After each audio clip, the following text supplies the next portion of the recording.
Welcome to the Rig Doctor podcast, where I'm giving out remedies to soothe your ailing tone and fix your sick pedalboards. I'm your host, Mason Marangella, aka the Rig Doctor, and I've been building rigs for over a decade for many of the industry's top pros, and now I'm giving away all my secrets to DIYers just like you.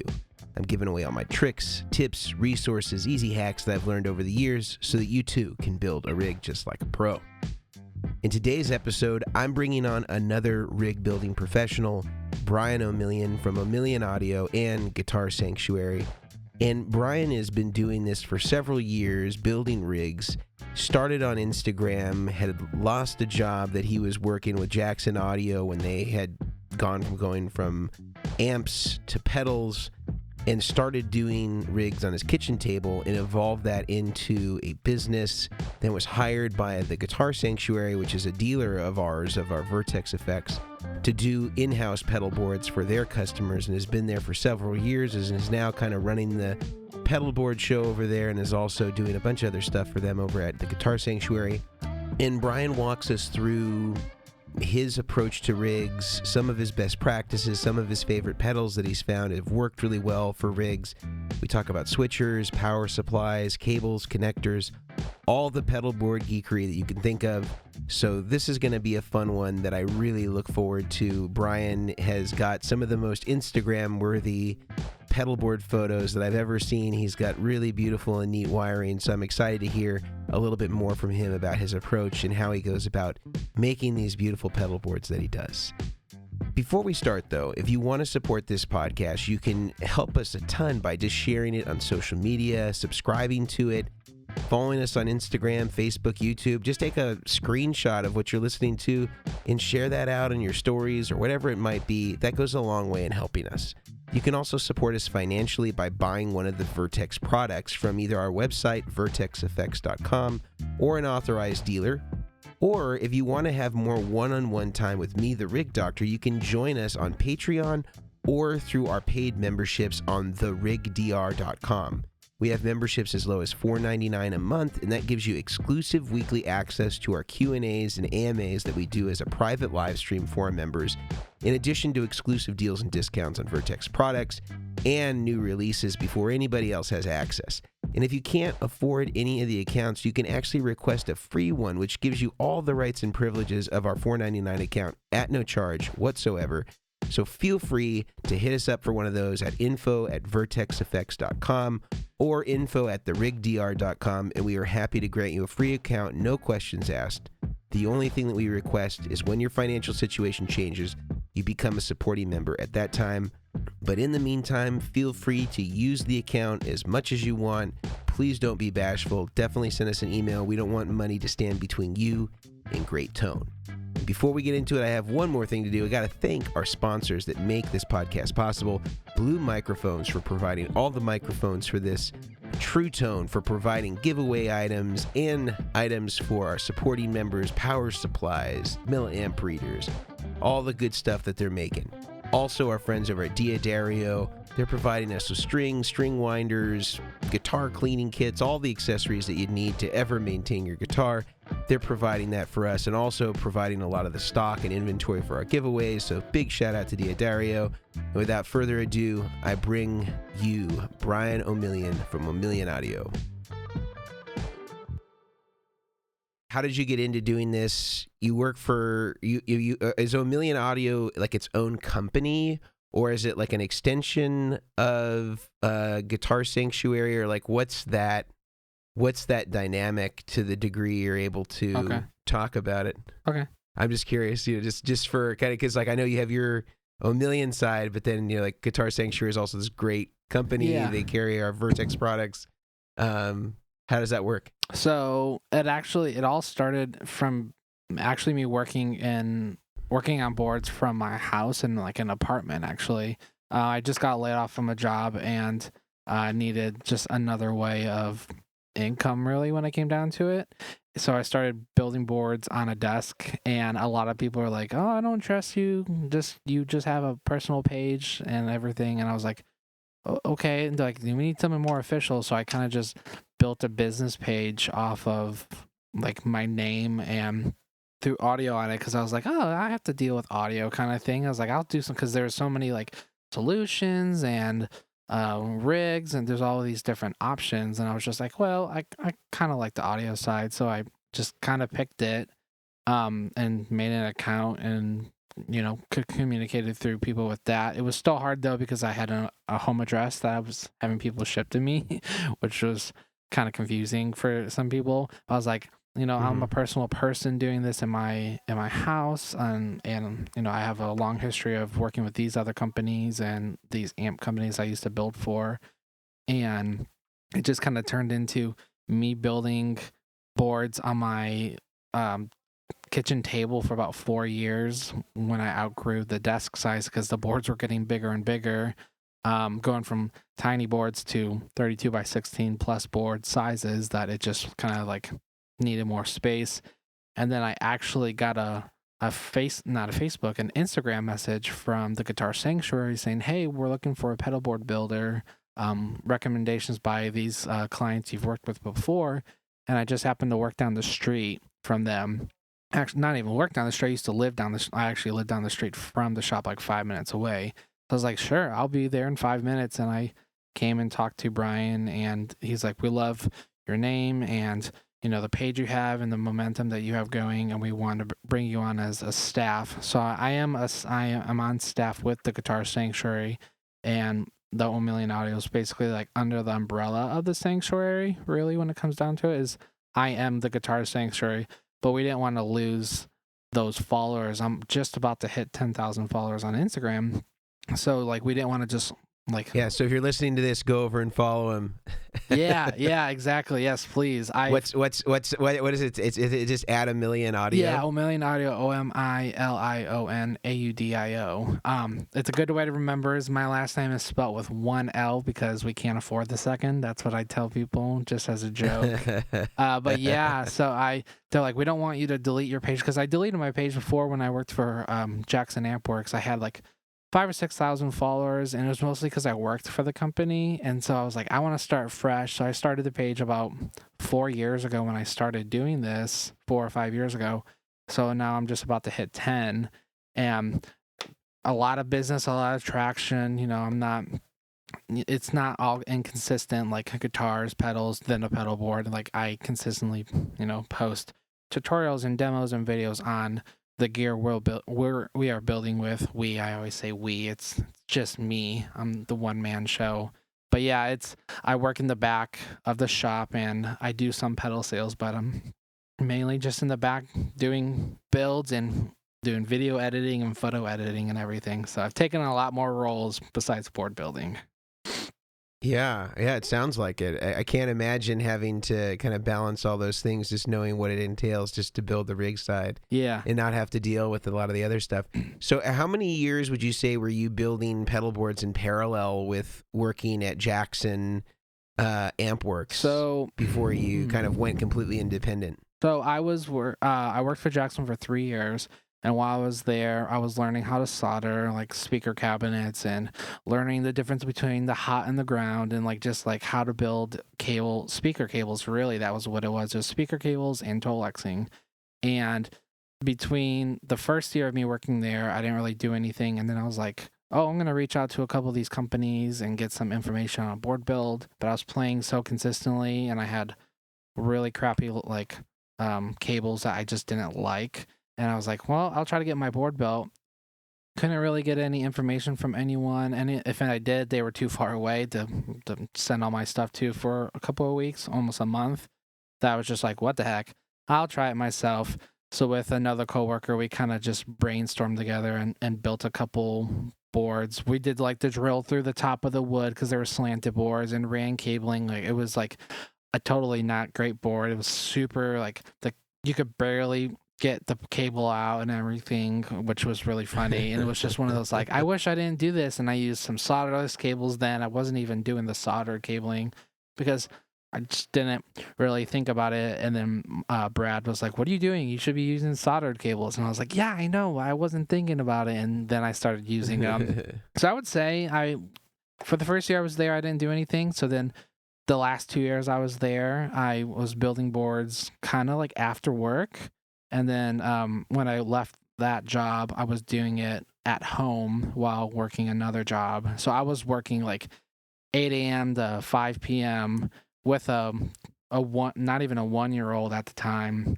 My wife staying home, and then I would come home, dinner, and get her put to bed, and then I would stay up from probably 9 p.m. to about 3 a.m. and I would build boards. At least 2 or 3 days a week, I would do that. So getting the call from the sanctuary to come work 8:30 to 4:30 every day was a huge blessing. Yeah. So how long was the gap between when you had left Jackson and then you got absorbed by Guitar Sanctuary? So when I left Jackson, I worked for the mega church that's here in Texas, Gateway Church. I worked for them for 2 years in different positions, doing some facilities, and then as an admin for a pastor, which is crazy. There's so much work that is done in ministry; it's insane. A lot of behind the scenes. So I did that for 2 years and then left that job to go do. Actually, I worked as a general contractor for a construction company, and it lasted a whole 2 months because I was like, I am not cut out for the walk up at the door, them slam the door in my face when I'm like, I'm just trying to check your roof kind of thing. So I was like, I'm going to find something else. And I actually almost went to work for Jackson Audio, but I lived about an hour away. So it just was like, didn't really make sense for me to drive a 2-hour round trip 5 days a week. And I was like, well, I might do this. I need money. And then I got the call, actually the message from the sanctuary that night that I was like, I might take the job. And I love those guys to death. Just a 2-hour round trip per day is absolutely killer. So Brian Meter gave me that message, and I was like, yes, that would be fantastic. And so how long have you been there building boards? So I just celebrated 3 years at the sanctuary in February. No, actually in January. The end of January is when I started at the sanctuary, and I've been here for 3 years. I don't plan on going anywhere. It's a lot of fun. I have a nice little office built up. One side board building, the other side my media side, because I'm also the media director for the sanctuary now too. So I do all the social media, all the video, concert editing, like master mixing, Logic stuff. So I have one side for board building and one side for editing that I also shoot tutorials on too. So it's a whole thing of crazy stuff. But yeah, it's pretty fun. Wow. I mean, yeah, you got your hands on a lot of pots, doing a lot of different things. Yeah. That's crazy. Yeah, it's a lot of fun. Yeah. Well, I'm glad that you ended up settling there, because certainly, I mean, it's an amazing store. I think that, if you can think of the pedal, you guys probably carry. Yeah, exactly. Yeah. So it's a pretty great store. So one day, I keep saying this, Brian, that one day I'll have to come out there and we'll have to build a rig together or something. Yeah, that would be fun. Yeah, once this whole COVID thing settles down, we'll get something going. Yeah, I think it would be fun. Yeah. And I think it could bring some good attention to what it is that you're doing, because I don't do this stuff for a living. Yeah. So invariably, everything just has to be referred. Mm-hmm. So the more we can educate people about other options and alternatives if they don't want to take it on themselves. Yeah, that's a big part of it. I just was added to a Facebook page, and I posted some really clean photo wearing the rack I'm working on. I posted some of those, and this guy's like, wow, it looks amazing, but it'd be a pain to change a pedal out. And that's, I think, the one most common mistake a lot of people have with like clean wiring boards. I'm like, well, if you're running a true bypass looper system like a PBC10 or a Musicom or something, like there's a whole different, like it's one of those things that people just are like assume, oh, well, that's inconvenient. It's like, no, it's actually like, taping down your piping, or not taping, like screwing down your piping underneath your house. Like you're running all the main lines and keeping it nice and secure. And then, when you get up to the pedals and stuff, I'm like, there's slack, like, there's stuff like that. So yeah, anytime educating people is always a great thing. Yeah, I would agree. Well, it's difficult, I think, too, when the biggest thing about showing photos like that on the internet, or people giving feedback about what they think the shortcomings of such a rig might be. Yeah. They're not all normed to the same baseline, so like there could be a guy that's just like, hey, it's totally acceptable to me that I just have kind of cables going everywhere, and so they kind of only know the context that they know. They don't really know the professional standard, and then are working backwards from there. Like there was a guy recently that saw this board that I did for Paul Jackson Jr. and he used those kind of mini wahs and mini volume pedals. And the guy's like, oh, this is a bad board. It's a bad board. Those pedals are too close together. And I was like, yeah, but he wears like a size 8.5. And so for him, it's not a big deal to use the mini pedals. Exactly. Yeah.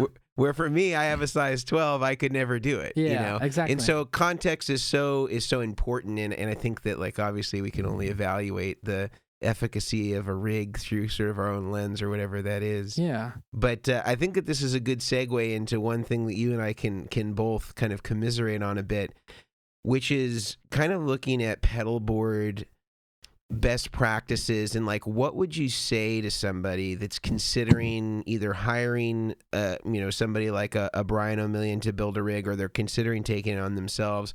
Like what are sort of the considerations that you sort of tell your customers when they're considering what's going to go on there? What's kind of your recommendations that you like to make to people when they're setting out kind of what the pedals are going to be and sort of choosing what needs to actually go on the rig? Yeah. So, I mean, when someone comes to me and they're asking, information about doing it and everything, there's a lot of like all right, what are your staple items? Like, well, do you have a switcher? Like these different things. Like, do you have a volume pedal? Okay, what pedal? And I sometimes will be like, what pedals have you had on your board the longest? And they're like, oh, I've had the timeline in the Big Sky and my compressor for years, but I'm always trying to, find that overdrive that I really like. I'm like, okay, well, that's fine. I was like, with the overdrives and everything, we always leave slack. I always account for extra slack, those kind of things. I was like, and if you are going to build it yourself, you need to account for those kind of things. Like me, I know no one's going to pull off their PPC 10 just because they are feeling bored of their setup. Like if anything, they're going to flip flop their JHS at pedal and their Vertex boost. Like they're going to swap the two or something like that. Like they are, they just want the placement to be different. So there's just like little things like, think of what you're going to do really when it comes down to it long term of like, oh yeah, well the Big Sky and the timeline are going to stay, the switcher's going to stay. So then I base the whole setup around those fundamental, like those key items to really kind of like bring in, okay, well here are your options. Here's suggested how I would do it. Like I do a whole pedal board mock-up on pedalplayground.com. I've been using it for years.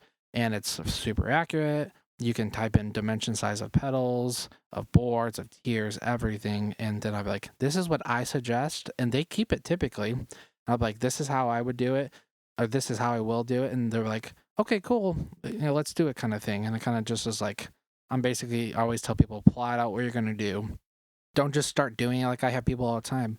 Oh, I see you laid all the cabling down. Like, yeah, I lay all the cabling down with label tape or painter's tape, really. And then I go, but then I plot out, well, the left, input 3 and 4. So if input 3 is this pedal, it needs to be on the right side of like, if like the pedals are next to each other. Like I have a system for everything. So I'm always telling people, plot out what you're going to do. Like, know what you're going to do. Don't just start doing it, because then you're going to be like clipping 100 zip ties over and over and over because you got those backwards or you put those in the wrong loop. So yeah, well, I would certainly say in that regard, speaking of your systems, I certainly think that you have the most Instagram worthy pedal boards that are out there. I think that you probably have the neatest, cleanest wiring that I've seen. Thank you. So, thank you. Shout out to you on that. And how would you say, like, and I have my opinion that I've kind of shared about this, but I think that, obviously neatness is great. Yeah. And I think that there's like a limit though to like where neatness supersedes the sound. Like, Mm-hmm. obviously, if somebody can build a board that looks as neat as yours, like, Yeah. God bless them, they should do it. For sure. But I mean, if you look at some of those old Bradshaw or some of the Dave Friedman rigs, like, they sound great, but they're not as neat as something that you would do. And so I think that there's sort of like a threshold, and some guys like freak out. They're like, oh, it doesn't look as nice as, this rig I saw on Instagram, but it's pretty good. Yeah. And I think it's really, I think that, there's an acceptable range of when neatness affects tone. Like, if it's a really sloppy rig and you got stuff going everywhere, you may have some problems, or you may have some interference or something like that. Yeah. If you're not being careful about where cables are routed, but yeah. I would say that to people. What about in terms of the soldered solderless debate? You touched on it a bit with your interaction with Brad at Jackson Audio, but where do you sort of land on that? Because I know you have some customers that are transitioning out of solderless and stuff like that, and what's kind of your policy with that in terms of how you deal with it with rigs? So anytime like I have someone that will like come in and bring a rig, like some of them like to use solderless, and it's pretty much like it's a policy of myself that I won't do solderless stuff just because I don't trust the solderless stuff. There are some great solderless kits out there, but there's just nothing that I personally like. I like that solid connection. I like that heat shrink. Like, I love my SP 400s or my Creation mini cakes. Like, I love that kind of stuff with my MacGyving cabling. And sometimes I'll get people to be like, oh man, I just bought 4 packs of these tightrope. I'm like, that's awesome. I was like, this is the way I'm going to approach it, as in like when we do the board build, we're using our stuff. If you don't want to, that's totally fine. Like, I can understand you invested, $80 a pack. Like, it's a lot of money in solderless stuff, solderless stuff. But just the overall integrity of the cable just never feels great for me. Like, I don't know. I just don't trust it, just because, you're stripping it back and pushing that really tiny hot, I call it the hot cable, the lead cable, into whatever connection it needs to go inside it, and twisting down a cap. Like, to me, it just doesn't make sense.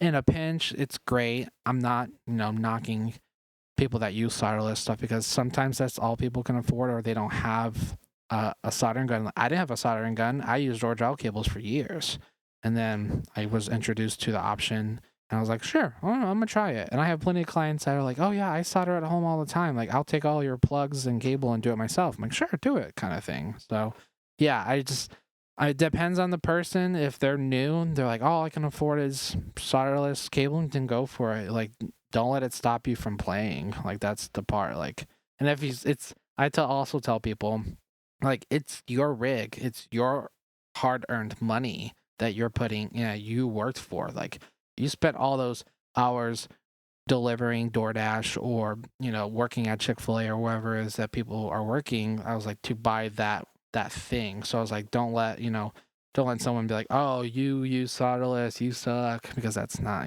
that's not the perception. It's just like, we're musicians. So, but yeah, no, I agree when it comes to cleanness and like integrity. And I love Bob Bradshaw's and like Bob and Dave. I love their stuff. I'm following them on Instagram, and they don't, they post some of their boards, and I'm always amazed at just how clean they are and like simple. And I just did a board that was very LA sound, like look, and the plugs and the layout and the type of pedals. And it's the same kind of thing. Like, there's a limit to how clean you can be with still having consistency and opportunity to switch stuff out. Yeah. And I think that, with some of those, there is a sacrifice in terms of space. Like, I think that Bradshaw, has a certain system that he uses. Obviously, he makes his own and manufactures or has manufactured for him, certain equipment that's consistent across the board. Yeah. Like, you're not going to see him using an RHAM. Yeah. And I think also, like, with some of the pedalboard builders that are kind of using pre-sized boards, they'll end up having stuff that maybe is a little bit bigger. And I think that the thing that I really appreciate about what you're doing is you're really customizing everything from the board surface to the riser, Yeah. I mean, you're buying the fixed pedalboard risers, which is the guys that make our stuff, and those risers, like even if it says fixed pedalboards or it says Vertex, it's still like, our partnership with Fix, like, we're basically in that regard, in the riser and pedalboard regard, of the same brand. Yeah. So I mean, I see you using them all the time, Mm-hmm. and I think that that's really great because it's not at the expense of or having all this stuff at the expense of having these giant boards. Like, I really see what you're doing, and you're making the rigs as small as they could be given the number of pedals that are there. Yeah. And I think for some of the pedalboard builders, they don't have any choice except to just make the platform bigger because that's not their way of building things. Like, they have their style. Yeah. We're all about customizing stuff here at the shop, between guitars and types of Mesa cabinets, and like I even do Tolexing. I actually still do Tolexing stuff on the side. And I had one client. He's like, "Oh, I have this head and this cabinet. I want them to match, but they're two different colors." I'm like, "Oh, I can do that." Like, I'm all about customizing stuff. I'm always ordering custom cases from Creation Music Company. I'm always ordering custom flat series from Creation Music Company, fixed risers. Like, I'm always ordering custom junction boxes. I get a lot of custom enclosures done with Jackson Audio. So like, I'm all about custom. Yeah, so for like your buffer and interface boxes, what are you typically using these days on most of your rigs? Like, I know that if it has an RJM, like obviously he has all of the input and output buffers in there, so you're just making a passive interface of some kind. But when you do need to include buffers, what are you typically using on your rigs? So I'm getting into the junction box game a little bit. We've had really good relationship with Goodwood Audio for getting a lot of the junction boxes custom junction made. I'll get the occasional like simple input and output boxes. Like, I can do like very, very simple boxes. But like the really complex ground, phase, summing, all that stuff, I'm not gonna do that because I don't know how to do it. So I'll ask someone else to do it that is better than me. And the couple times I've had to do buffers, Creation makes a really good buffer that I can't remember the specs on because we just started talking about it. But the Creation Audio Lab folks? No, Creation Music Company. So they own Fox pedals, and they actually have like a little buffer circuit, I think, in one of their pedals. I can't remember. I don't remember exactly what it is. It's like a very generic. I wonder what kind of buffer it is. If it's like an IC. I can't remember because we're still talking about it. I'm building this rack rig right now for a customer who does a lot of the stage at shows. So he has like his whole room set up with all these different instruments, and we're doing a custom patch bay box and UV printing on it with Jackson Audio. And I'm gonna have some of those buffers. So when I get what the buffer is, I'll send you a photo. Okay. Yeah. So Jackson's making you the enclosure, and then you're gonna take the buffers from Creation and put them in there. Yeah. So they do all the like milling, like all the drilling and press brake bending of their enclosures. And since I'm really good friends with them, I can get some custom enclosures made with like the D series jacks. Like, I did a custom enclosure with D series jacks and A/B switching for Doyle von Frankenstein from the Misfits a couple months ago, and for his European rig. And he was like, "Oh, actually, no, that for his European rig," and he needed some custom routing and everything. So luckily, I could do most of it, and I had them bend out the enclosure, and they sent it over, and I just wired it up.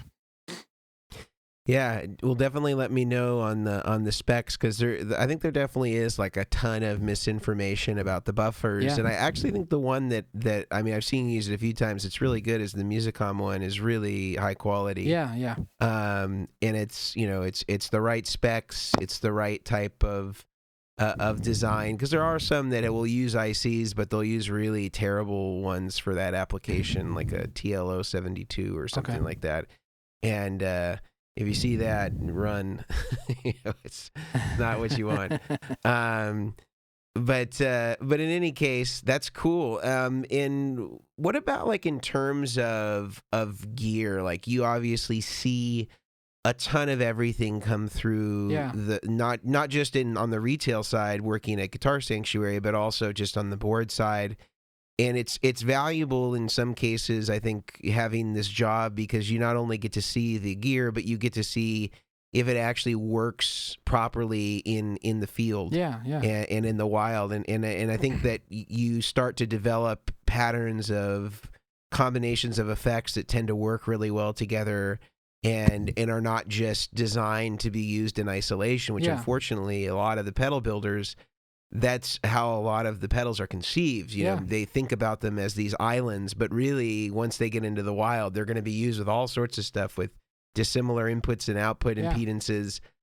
So what have you found as kind of being like pedals that maybe have transcended time, you know, like they're not just kind of flashes in the pan, so to speak? If we were kind of taking it category by category, what would you say, like kind of starting at the beginning of the chain, sort of like fuzzes, sort of impedance sensitive stuff, anything that you've kind of found over time really works well in the context of a rig? Well, I get a lot of fuzzes that will come through on board builds. Actually, more recently, I have been getting more fuzzes. I'm not a fuzz, like I don't use fuzz for my board. I just completely redid my board and I don't have a fuzz on it. But I mean, coming through like the different options, there's a lot of companies now are, they're building fuzzes that react better with buffers. I know buffers and fuzzes are typically a thing that like they don't work well together at all. And I have a lot of clients that are very particular about buffers, which is great, and that's exactly how I feel about it. But I would say there's more companies coming out like Brown Amplification and a bunch of these companies are coming out with devices that work well with other items, not just by themselves. Like you just said, like they design these pedals by themselves, but then when you start pairing them with 18 other pedals and you're like, oh, well, they don't like my timeline and I have a KTR, like they don't work. They work well together as long as the grit knob is down. Otherwise, I get ticking out of my timeline. And like there's all these little things that you're like finding out, oh, well, yeah, they don't really work together well, or swap the order, those kind of things. But yeah, I mean, I would say companies, especially in the fuzz game, are starting to like start testing them with other devices and making sure like they interact real well and how do they respond to these types of things. So it's been cool. Yeah, I think for guys that are going to go the vintage route, certainly, you either have to, do, like the new RJM software that allows you to just completely bypass those early loops of the buffer itself. Yeah. So you just kind of don't have that issue anymore. You just bypass the input buffer, and if you use a fuzz in a loop 1 or a loop 2 or something impedance sensitive, that solves your problem. Or you put it before, the buffer generally. Yeah. I have found two though that do work well with buffers, and I think it's more for like the people in the rack world. Yeah. The Boss fuzz, not the Tone Bender one, but like the FZ series work well. Like if you have a wireless or something like that. And the other one that I hadn't really paid much attention to, but was just recently reintroduced to it when I did this rig for Paul Jackson Jr., which is the Dunlop Classic Fuzz BC 108. And it has a buffer, like a buffered option, but it just takes a buffer really well and still sounds like a fuzz face. It doesn't sound like this really sort of like papery distortion sound that is often what you get if you pair a buffer in front of a fuzz face type effect. So I was really impressed with that. And I thought it sounded really great. If you are in a condition where, again, you're using a wireless or something like that, and you want to have kind of a classic fuzz sound, it was pretty great. That's I thought for what it was. Yeah, most definitely. Yeah, no, that's awesome. What about for like wah pedals and things like that? You have any hot takes on wah pedals you find are pretty good in the context of a rig? I mean, I would say wah is again one of those things for me that I don't utilize, but I see a lot of people utilize. And the most common ones coming through are the CAE wahs and the exotic wahs. Both of those have been really great. You'll see some of the Crybaby mini wahs coming through. I don't know, like I mean, Andy Timmons on his big board we did has a Buddha wah. I think if I say that right. Yeah, the one with the purple base. Yeah, and he has a bunch of those that he's swapping out between. Because some of them are just they take a beating. He uses it so much, and which is great. I mean, people that use the wah, those are probably the 3 or 4 I see come through. Is the especially the CA, the custom audio, The Robert Bradshaw one. Yeah, his comes through a lot. And the Buddha comes through a lot, as well as the exotic. That's probably the most. It's gonna sound like it so funny. It's probably the most I know about the WAs. Is really Right. People are like, "What's your hot take?" or "What's your this?" And I'll even ask my manager up front, because he used to build rack rigs like back when he was my age, and I'm 28, so like he knows a lot of the old vintage stuff, and he'll give his input, and I'm like, "Thank you." Like, I'm still learning this kind of stuff. A lot of this is just learning as I go, because I'm not going to just sit down like, oh, I'm going to learn about WAS tonight, or I'm going to learn about distortions, because when I leave work, it's a whole different world with kids and everything. So Right. yeah. No, I understand. I understand completely. What about for compressors and we'll stick with some of the larger food groups. We won't get into really the details of weird filter pedals and stuff like that. What do you like for compressors? My favorite compressor right now is the Bloom, actually, by Jackson Audio.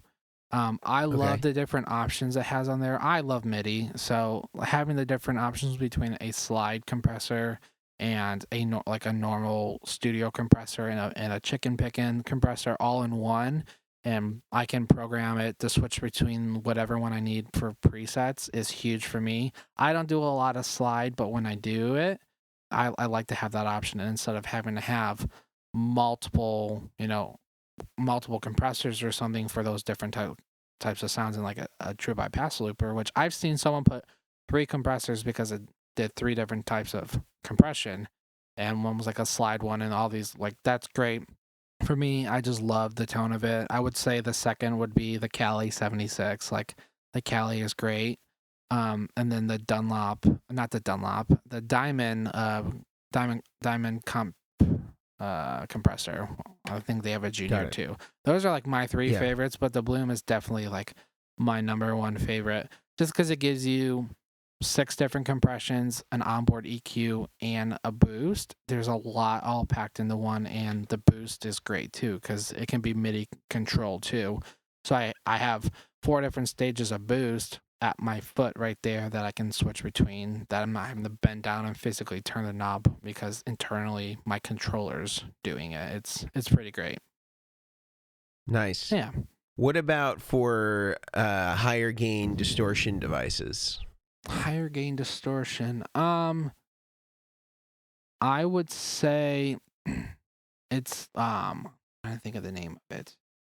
I'm drawing a blank. I really like the Asabi from Jackson Audio. That's another one of my favorites. I love all their stuff. They're really great company, and they make genuinely just good products, great products that come through and are really good across pretty much any platform. But I would say the Asabi, think of the name of it.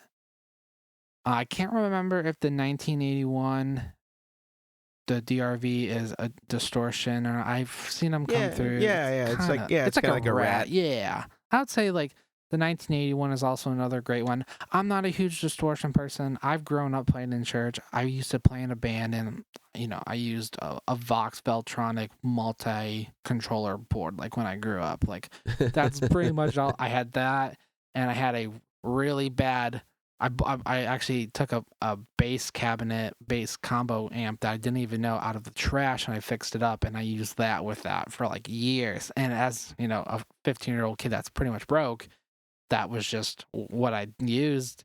So like, I never really got into the distortion. I mean, I used high gain when I was in a hardcore band, but that was all high gain from the amp. Like, I didn't use pedals. I didn't use reverb until up the 8 years ago, before we moved here from where we're originally from. So like, there's a bunch of new stuff. Like, I just put a vibrato on my board. I don't typically use vibrato, but it's on there, and I like how it sounds. So I'm starting to experiment with a lot of different stuff that I'm not used to doing, because it's COVID. Why not change up your board as much as possible until you actually start playing gigs again, kind of thing. So that's what I'm doing. What about for overdrive? What are some of your favorites? So I have the KTR overdrive, which I just got, and I've had it come across so many boards that I'm like, screw it, I gotta get this. I gotta try it and really sit down with it, and it's by far my favorite. The Jackson Golden Boy is also another one of my favorites. There's a lot of those favorites. I even love the Morning Glory by JHS. Like, there's a bunch of those really simple overdrive pedals that there's not a lot of bells and whistles to. When it comes to overdrives, I don't need a lot of bells and whistles. I just need a really good consistent tone. So I even have the new RJM Overture, which is also another great analog pedal. So there's the great thing about now is that there's so many companies coming out with overdrives that there's so many great options. They can't go wrong. I'm not a huge fan of some like Boss overdrive pedals. Like the Blues Driver is probably my only favorite overdrive from the Boss series. But that's the great thing, like I said, is that there's so many options out there right now that kind of hard to, pick a bad thing. Right. Yeah. What about for EQs or boost pedals? So this is newer to me because I've been using the EQ boost off of the Bloom for so long. Since they released it with MIDI, is that I actually have the Diamond Boost / the EQ. So it's a single knob for boost, which is normal, but then they have a toggle switch to add an EQ, tone and another, like more of an EQ, like it takes out low end. I haven't even sat down with my board in a couple days, so it's super new to me, but like. What I found with this one is it's cool is that you'll buy boost pedals that are super bassy. I'll only say 2 I've found that are not bassy, and one was this Diamond boost, and is actually your Vertex boost. So those are probably the only 2 I've found that are actually really just a boost up. Everything else is just super dark, and I'm just like, I don't want it. I don't like the muddiness. That's where the EQ is nice too, because I can roll a little bit off, because I also use a White Falcon. So like when I use a White Falcon, it's really bassy. So yeah, I would say between the Diamond boost and your boost are probably my 2 favorite boosts right now.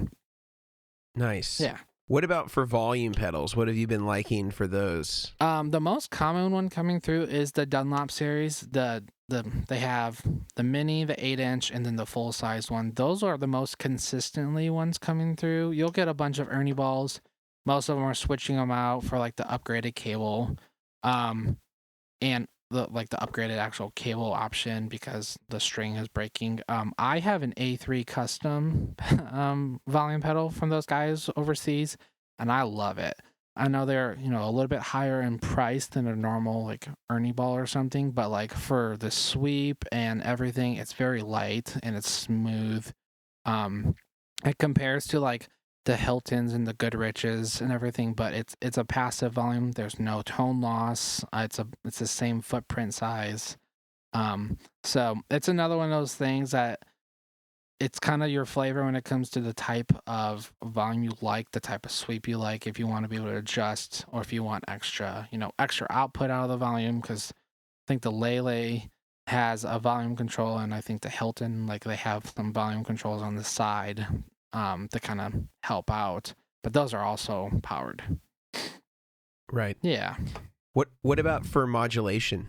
Modulation, I would say the GFI, the Synthesia, is definitely like the coolest new one that I have seen come out because it's a 2-in-1. I just did a board where we routed the pre, so the right side for pre, and then the left side for post. So we could have 2 different algorithms at the same time. They're all really good, genuine like algorithms that are going on. And they sound awesome, and they're super editable, as well as like the H9. Like the H9 is a great modulation pedal. Has a Leslie rotary on there that Josh Smith, we did for a board with him. It was like his bread and butter of rotary is this H9 patch that he has. And anytime I turn on an H9, I pretty much just scroll to that Leslie sound. I'm like, okay, I really like this tone. Like they've Eventide knocked it out of the park with their modulation stuff, which all their stuff is just great too. And then what about for delay? Delay. The staple is going to be a timeline. You'll see timeline coming on a lot of boards. A lot of boards I do are timelines. I mean, I would say timeline. Nova delay is probably one of my favorite delays. Probably much. It's a great sounding delay. It's a great sounding. I bought it because of a worship player that I liked when I like when I first started playing guitar. I followed a lot of his gear, like the full tone OCD and the DD3 or 4 or whatever he had, and he had a Nova delay and like a duo jet, like, and that kind of, and he had a Jackson amp. So like those are all the things that I liked growing up. Who was the player? Nigel Hendroff from Hillsong. Oh, yeah. So, and he works with, he's one of the guys with Jackson Audio. So like I got to actually meet him when I worked for Jackson, and it was definitely one of those moments where I was like, oh my gosh, I'm meeting Nigel Hendroff. Never thought this would happen. And like, he's such a cool dude. And I remember saying to him, like, I bought the Nova delay because of you. And he was like, thanks. It's a great delay. I'm like, it really is a great delay. And to this day, it still is. Cause I just did Mark Lettieri's main board, and he has a Nova delay. And he's like, people are always like dogging on the Nova. I'm like, nah, the Nova is good. It's consistent. It doesn't have a lot of bells and whistles, but it sounds friggin' amazing. Yeah, it's great. Yeah. It's a great delay. No questions. Most definitely. No question. Yeah, and you can do MIDI with it. Yeah. So with the mod. Yeah, with the mod, we can do the micro design on MIDI mod, which gives it just more options.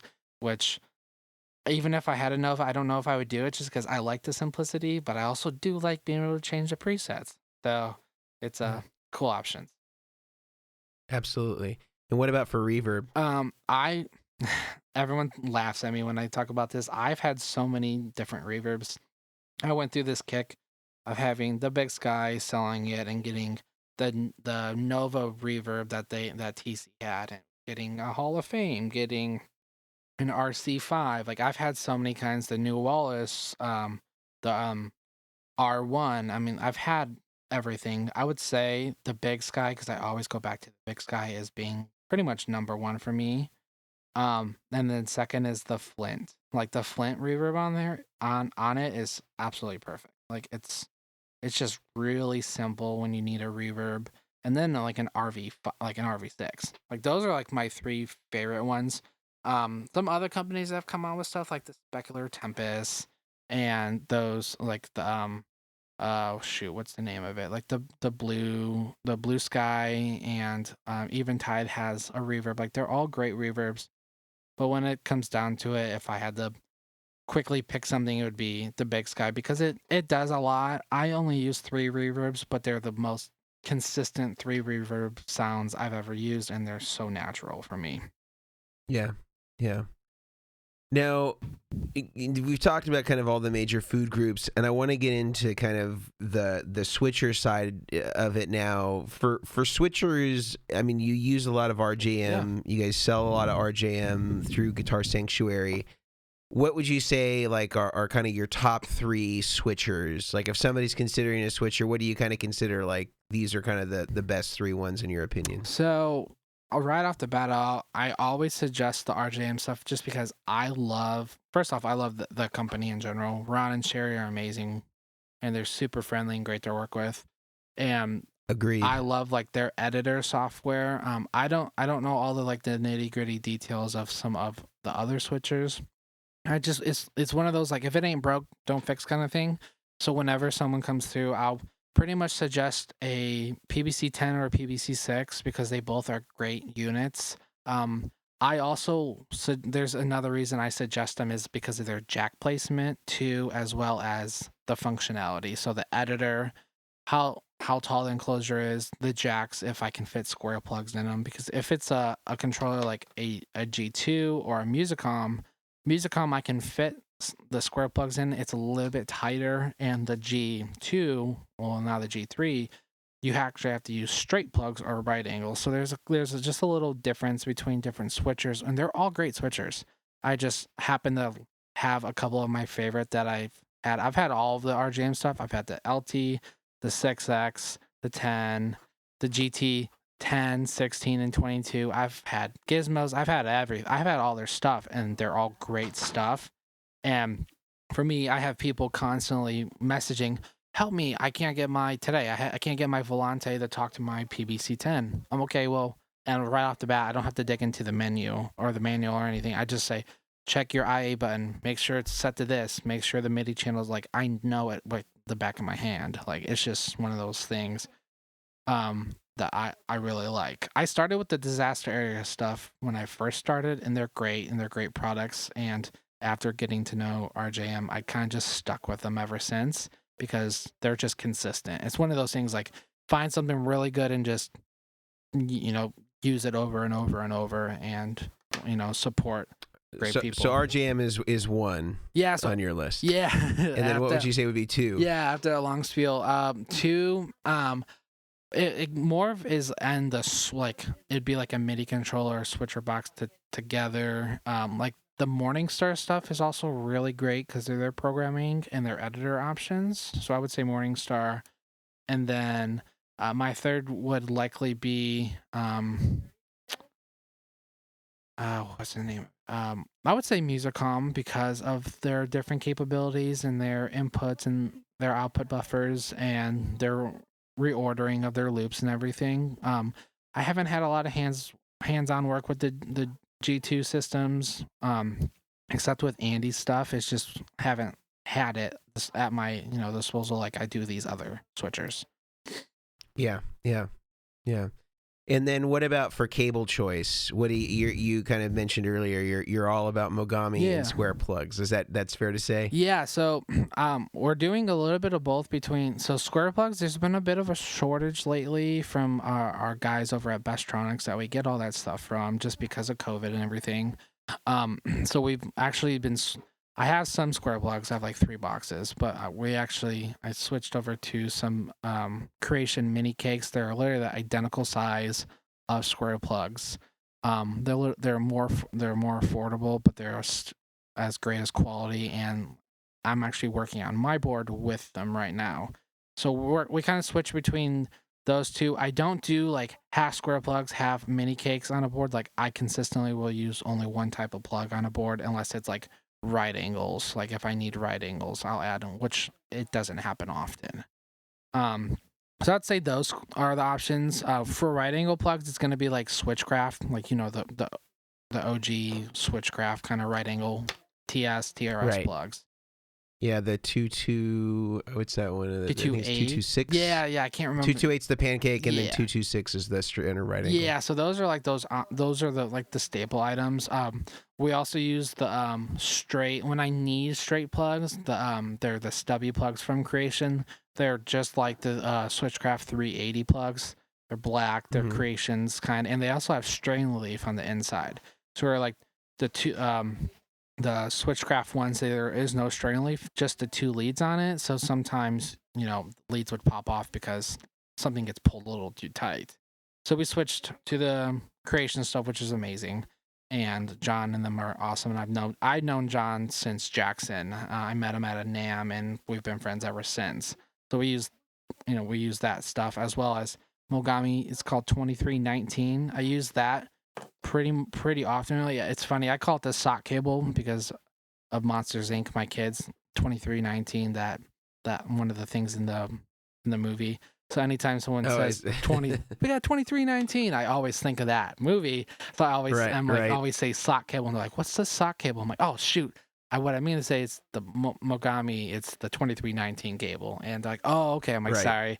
But, and I actually utilize the 2528 a lot. So like on this rack, which is basically the same cable with like, that's bonded with a seam in the center. Yeah. So it's not the same as 2319. 2319 is thicker. It's 23. It's more like a 2314. Yeah. Sorry. So it's basically 2314, but just double the cable with the seam in the center. And for, I think, a 10-cent difference, I can't exactly remember what it is, but like you get double the amount of cable. So someone's like, oh, I want 20 feet of that, 2314. I'm like, well, if you get 10 feet of 2528, it's the same thing. and you saved a little right, money. and you have a line on one of them, so you can determine your send from return. Yep. And my left, like when I do like TRS, the dual mono, like stereo cables, the left is always the white, is the white stripe, and then the all black cable is always the right. Like I have it down pat to where those kind of options. So like I don't have to think about, oh shoot, this is labeled 8S. I know it means 8 send, but which is left, which is right. White steam, that's left, and then I label it with my tape. So like there's just like little things like that, because 2319 is just a bare cable and it says 2319. So it's kind of a little more difficult. So it just makes it easier in the process. Okay. And then last thing I want to ask you about before we finish up, I want to ask you about your favorite power supplies. Okay. My favorite are going to be the Strymon series. I love the Zuma and the Ojai series. I love the consistency of the power, all 500 milliamp. And, with the Zumas, there's 9, 12, and 18. Of course, when you do 12 or 18 volt, the milliamps do go down. But just the overall build design, I love Strymon. I love all their stuff, and I love how everything works really nice and really quiet and clean. I've never had good luck with Voodoo Lab or the Seox stuff, just because Voodoo Lab, I would find some would just not have enough juice, and Seox stuff, I never liked working with those RC connectors kind of thing. So I pretty much just stick with Zumas, because I'll get DC connectors. And actually, people ask me all the time, what do we do with like our custom power cables? And it's typically we'll utilize the DC cables that come with the Zumas, and we'll just cut off the straight end and we'll solder on right angles to the appropriate length. So overall, just utilizing them for all their great technology that they've designed and consistent. Like we're constantly ordering power supplies from them, because I put so many on. Like Mark Leteri had one spot and he loved it, but he was having to daisy chain a bunch of spots together to make his Nova work.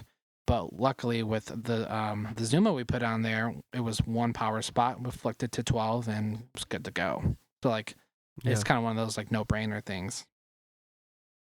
Yeah. I think it is a great supply. And sorry, my dog was going a little crazy there. Zeke, it's okay. I think our mailman's here. Well, Brian, I really appreciate you kind of taking me through your story, your recommendations, a few tips here for DIYers, and sort of revealing some of the gear that you use for the builds, and plugging some manufacturers, I should say plugging some manufacturers people have a lot of respect for. Yeah. People like Ron and Sherry at RGM, they do great stuff. I'm making a rig for myself right now using the PBC 6X. Yeah. So I'm sure at some point I'll get lost and I'll send you a text message on how to optimize, because you're sort of like the poster child for them, for like people that like know the ins and outs of that software so well. Yeah. So invariably, I'll hit a wall, and then I'm not as experienced at programming their particular equipment. I usually feel like so at home with Musicom Lab, because I feel like it is easier than RGM to program on its face. Yeah. But the editor is not as sophisticated. Yeah, exactly. And so you can definitely do more overall. But I'm building that rig, and I'm looking forward to coming together. And I just really appreciate you. And again, if you are listening to this, go over and follow Brian with Brian Omilion, and it's Omilion Audio with one L. Yeah. Because he said they can't afford the second one. And go follow him there. Get him to 10K. And Brian, as always, I appreciate you and the work that you're doing, and for all the support that you and the Guitar Sanctuary have given us at Vertex. Of course. And I look forward to building this rig with you one day in person, where we get to come out there and meet up in McKinney, Texas. Yeah, let's do it. All right, man. So that was Brian Omilion. What a cool guy, and I think a real humble guy about the things that he knows and he doesn't know, and bringing in the resources that he needs to in order to make stuff happen. I think this is all really cool stuff, and I think getting to just talk with another guy that's doing this and is up to this stuff, I think it's incredibly cool. I think that it's really nice to just see that I wasn't the only one that thought that, or that I wasn't the only one with those experiences.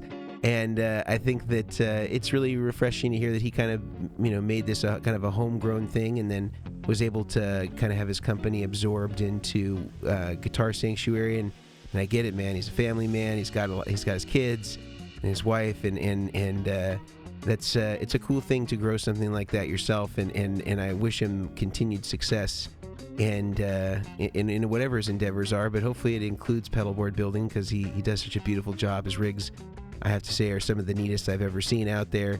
So I always have deep respect for him in that regard. Before we wrap up, just want to thank the people that make this possible. Hunter Harrison for editing and mixing the podcast, Mason Mejia for co-producing the podcast, and Tim Marco for all of the music that you hear in the background that's scoring the intro and outro of the podcast. Thank you to all those folks. And until next time, I am Mason Marangella from Vertex Effects. Some people know me as the Rig Doctor. Until next time, see ya.